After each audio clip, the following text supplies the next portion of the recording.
President Trump is making good on one of his signature campaign promises. Immigration and Customs Enforcement agents arresting nearly 700 illegal immigrants last week. As Homeland Security confirmed, 75% of them are violent criminal offenders. Here to react is Fox News senior judicial analyst Judge Andrew Napolitano.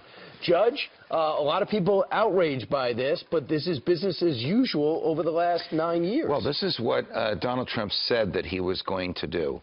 There are several classes of people that are here illegally. Somebody comes on a visa, overstays, gets married, has a family, has a job, gets a Social Security number, pays taxes, lives like the rest of us, even though they're here illegally, doesn't break the law. Another person comes here, commits a crime, prosecuted, convicted, serves their time, is ordered deported, and doesn't go home. Now, you have two very different classes of people. One is harmless and actually productive, but here illegally. The other is harmful, has committed a crime, and is here illegally. 75% of them are harmful. The 25% are not. Correct. Trump is going after the 75% that are harmful. So suppose Brian is the non-harmful and I'm the harmful and he's hiding me in his house. They'd arrest both of you. They'd probably arrest both of us because neither of us is entitled to be here. In this scenario, I've committed the crime, he hasn't, but we're both here illegally. So the Department of Homeland Security is trying to think about, do we really want to break up his family? Again, in this hypothetical. His wife is an American, his kids are American. No, they want to go after the guy who's dangerous, who's committed a violent criminal act, even though, in this hypothetical, I've served my time. And in this hypothetical, this is how dangerous you would be. Let's put up this full screen of what, using me as the example. You started it. Right. This is what they're being arrested for.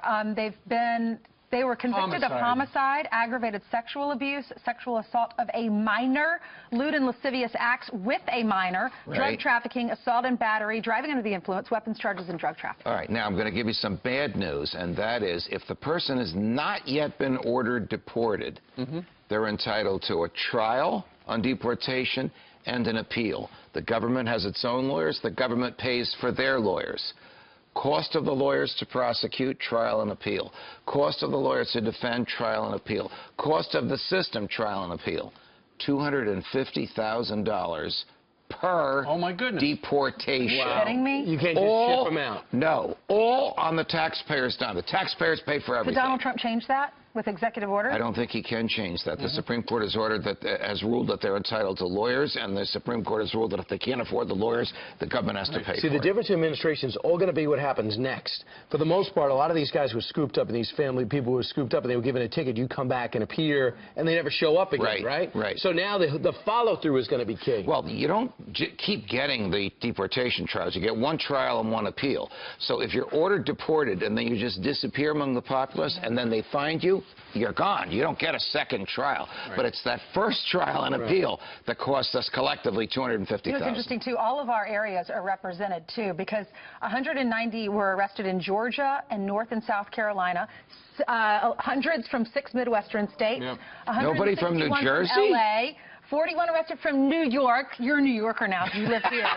And 51 arrested in San Antonio. But there are 11 different states that were represented. So this is not just the border towns. No, because people don't always stay in border towns. And General Kelly, Secretary Kelly and his people have an idea where these folks are, and they're going to find them. He said he was very impressed with the professionalism in which they executed these deportations. He witnessed I didn't see any. I saw a lot of the clips. I didn't see any violence. All right. Thanks, Judge. All right, Happy guys. All the best. Valentine's Day.